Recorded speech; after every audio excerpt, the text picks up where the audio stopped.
할렐루야. 금요일 새벽 이 시간 기도의 자리로 나오신 모든 분들과 함께 온라인으로 예배드리시는 모든 분들에게 하나님의 크신 은혜와 평강이 가득하시기를 주님의 이름으로 축원합니다. 오늘 말씀의 제목은 하나님이 지으신 성소에서의 삶입니다. 하나님이 지으신 성소에서의 삶. 우리가 함께 읽은 창세기 2장은 하나님께서 7일간의 창조를 마무리하시며 인간을 위한 특별한 공간인 에덴 동산을 창설하시는 이야기로 이어집니다. 창세기 1장과 2장은 모두 하나님의 창조를 다루지만 서로 다른 시선으로 그 위대한 사역을 조명해 줍니다.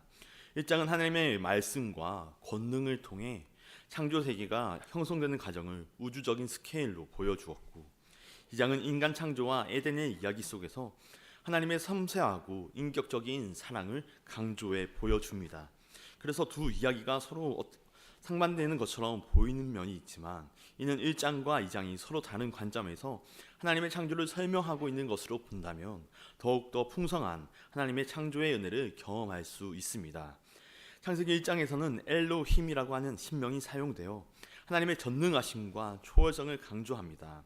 반면 2장에서는 여호와 엘로힘이라고 하는 복합된 이름이 사용되면서 하나님의 인격성과 언약의 관계가 부각되고 있습니다. 하나님은 온 세상을 창조하신 전능적인 주권자이시면서 동시에 자신의 백성과 가까이 교제하기를 기뻐하시는 사랑의 하나님이신 줄로 믿습니다. 이러한 하나님의 성품은 성경 전체를 관통해 줍니다. 하나님은 광야에서도 백성들과 함께 하시기 위해 성막을 만들라 명령하셨습니다. 출애굽기 25장 8절에서 하나님은 이렇게 말씀하십니다. 새번역 성경입니다. 내가 그들 가운데 머물 수 있도록 그들에게 내가 머물 성소를 지으라고 하여라. 아멘.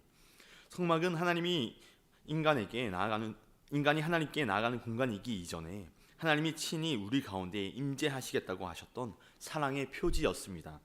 이는 곧 창세기 2장에서 하나님께서 사람에게 생기를 불어 넣으시고 에덴 동산에 두시며 동행하셨던 장면의 연장선상에 있는 것입니다.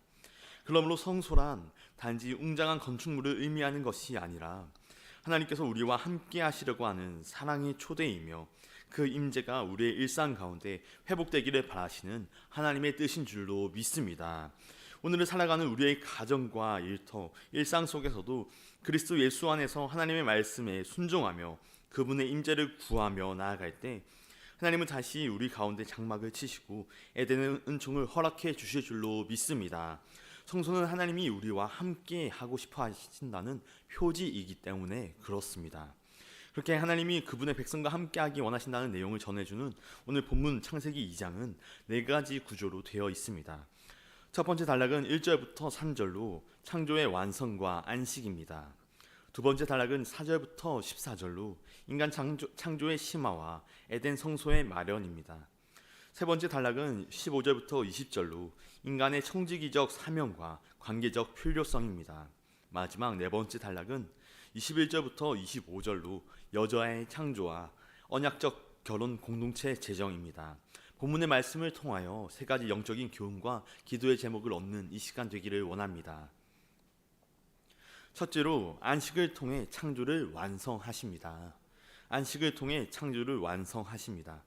창세기 2장은 하나님께서 천지를 창조하신 지 7째 날에 안식한 장면으로 시작합니다.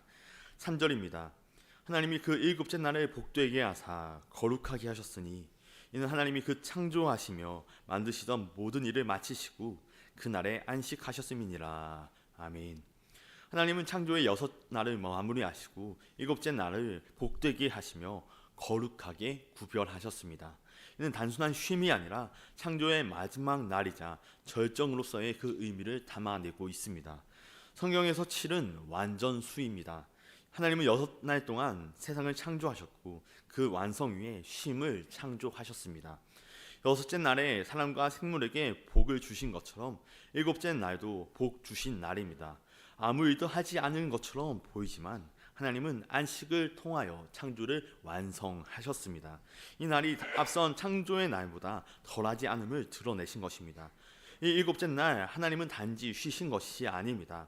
하나님은 창조의 일을 마치시고 그분의 보좌에 앉으셔서 창조 세계를 통치하기 시작하셨습니다. 이것은 하나님의 다스림이 시작되었다는 것을 뜻합니다. 그래서 성경은 이 날에 대해 저녁이 되고 아침이 되니라고 하는 표현을 생략합니다. 이는 하나님의 통치 아래 어둠이나 혼돈의 여지가 없는 완전한 평안의 시간임을 상징해 주는 것이기 때문입니다. 앞선 여섯째 날의 창조물에는 저녁이 있습니다. 여기서 저녁은 단지 시간적인 개념만을 의미하는 것이 아니라 흑암의 세력을 뜻하는 것을 우리가 볼 수 있습니다. 그러나 일곱째 날에는 저녁이 없습니다. 이는 하나님의 절대적인 주권과 영원한 평안의 통치를 상징하고 있습니다. 하나님 안에서의 안식은 그 어떤 어둠도 침입할 수 없는 보호와 평안의 공간이라는 것입니다. 이 안식의 정신은 출애굽 후 이스라엘 백성들에게도 주어진 십계명에도 반영되었습니다. 하나님은 그분의 백성이 되기 위해서는 안식을 지키는 자가 되어야 한다고 명하셨습니다. 하나님의 백성은 하나님의 시간 안에 머무는 자들입니다. 이 시간은 단지 휴식이 아니라 하나님의 임재를 누리는 시간입니다. 유대인들은 홀로코스트와 같은 절망의 순간에도 안식일을 지켰습니다. 그들은 이렇게 말했습니다. 우리가 안식일을 지킨 줄 알았으나 도리어 안식일이 우리를 지켰습니다. 이 고백은 오늘날 우리 그리스도인들에게 이렇게 바꾸어 고백할 수 있습니다. 우리가 주일을 지킨 줄 알았으나 도리어 주일이 우리를 지켰습니다. 안식은 하나님의 시간입니다. 하나님이 구별하신 시간의 성소입니다. 이 시간은 세상의 불안과 걱정, 염려로부터 우리를 지켜주는 영적 피난처입니다. 이 거룩한 시간 속에 머물 때 우리는 하나님의 임재 안에서 진정한 평안을 누릴 수 있습니다. 아무리 어두운 현실 속에서도 하나님이 보호하시는 시간은 결코 침범당할 수 없기 때문입니다. 사랑하는 여러분, 하나님께서 만들어 우리에게 주신 시간의 성소, 주님의 시간으로 들어가시기 바랍니다. 하나님께 드려진 그 시간 안에서 우리에게 주시는 평안과 위로를 누리시기 바랍니다. 우리를 에워싸는 불안과 걱정의 소식들, 불확실한 일들로 우리의 마음을 흔드는 모든 것들을 다 내려놓고 주 앞에 머무는 그 시간을 우리가 지켜갈 때 우리의 삶의 새 일을 이루어 가시는 주님의 역사를 우리가 보게 될 줄로 믿습니다. 주님과 함께 안식하고 주님과 함께 새 날을 열어가는 저와 여러분 모두가 되시기를 주님의 이름으로 간절히 축원합니다. 둘째로, 하나님의 성소에서 사명을 감당합니다. 하나님의 성소에서 사명을 감당합니다. 창세기 2장은 하나님의 안식 이후 인간 창조와 에덴 동산에 대한 기록으로 이어집니다. 그중 7절은 인간 창조의 핵심 장면을 우리에게 보여줍니다. 여호와 하나님이 땅의 흙으로 사람을 지으시고 생기를 그 코에 불어넣으시니 사람이 생명이 되니라. 아멘. 하나님은 흙으로 사람을 빚으시고 그 코에 생기를 불어넣으셨습니다. 이로써 사람은 단순한 생물체가 아닌 하나님과 교통할 수 있는 영적 존재, 즉 생명이 되었습니다. 하나님은 이처럼 존귀하게 지으신 사람을 그냥 두지 않으셨습니다. 이어지는 8절과 15절을 보면 그를 위한 특별한 장소, 에덴 동산을 마련하시고 그곳에 두셨습니다. 그리고 그에게 경작하고 지키라라고 하는 사명을 주십니다. 인간은 하나님의 형상대로 지음받은 존재로서 하나님이 창조하신 세상을 돌보고 보존할 책임을 부여받은 것입니다. 이 책임은 단순한 노동 명령이 아닙니다. 하나님은 앞서 1장에서 인간에게 문화 명령을 주셨을 뿐만 아니라 2장에서는 그들의 삶과 책임을 규정하는 언약을 제시하십니다. 앞장 1장에서는 긍정의 요소만 있었지만 2장에 들어서는 긍정과 부정, 복과 저주의 요소가 함께 포함되어 있다는 것을 볼 수 있습니다. 하나님은 인간을 그분을 위한 위임자로 세우셨지만 동시에 순종의 책임도 물으시며 언약 관계를 맺으시는 것입니다. 특히 주목할 것은 하나님 자신이 먼저 손에 흙을 묻히시며 사람을 빚으셨다는 것입니다. 고대 근동신화 속 신들은 인간을 노예처럼 만들고 노동을 피하려 했지만 성경이 전해주는 우리 주 하나님은 다릅니다. 하나님은 친히 일하시며 자신의 명예보다 우리를 향한 사랑을 앞세우십니다. 인간은 그 하나님을 본받아 주님과 같이 세상을 섬기는 자로 살아가야 할 줄로 믿습니다. 노동은 타락 이후에만 생겼던 형벌이 아닙니다. 에덴에서도 인간에게는 경작하고 지키는 일이 맡겨졌습니다. 즉 노동은 원래부터 하나님의 창조 질서 안에 포함된 거룩한 사명이라는 것입니다. 하나님의 일을 대신 수행하며 그분의 세계에 질서를 부여하는 사역에 동참하는 것입니다. 이전과 전혀 다른 역사 속으로 들어가고 있는 오늘, 우리는 AI 산업과 자동화가 결합된 4차 산업혁명을 앞두고 있습니다. 일부 미래학자들은 인간이 더 이상 일하지 않아도 되는 시대가 올 것이라고도 말합니다. 그러나 성경은 말합니다. 인간은 단순히 노는 존재가 아닙니다. 하나님의 형상대로 지음받은 우리는 창조의 창의성을 이어받아 일하고 돌보고 지키는 삶을 통하여 존재의 의미를 발견하고 또한 실현해 나가는 존재들입니다. 쉼이 많아진다고 해서 인간의 가치가 높아지는 것은 아닙니다. 인간의 참된 가치는 하나님의 말씀에 순종하며 맡기신 사명을 충실히 감당해 나가는 삶 속에서 드러납니다. 하나님께서 우리를 위해 준비하신 자리에 순종으로 서 있을 때 우리는 하나님의 나라를 이 땅에 구현하며 또한 우리 존재의 의미를 하나님 안에서 실현하게 될 줄로 믿습니다. 사랑하는 여러분, 이전보다 더 많은 쉼, 더 많은 여가와 시간을 얻는다고 인간이 가치 있지 않습니다. 인간의 가치는 창조하신 하나님의 명령에 순종하며 주신 사명을 감당하는 자리에서 발현되는 줄로 믿습니다. 인간 본연의 가치는 하나님만이 채워주실 수 있기 때문에 그렇습니다. 바라기는 저와 여러분의 삶이 하나님의 영광을 드러내며 우리 삶의 가치를 더욱더 나타내는 아름다운 일들을 감당해가는 복된 자리가 되시기를 주님의 이름으로 간절히 축원합니다. 끝으로 돕고 존중하는 관계의 공동체가 성소 안에서 이루어집니다.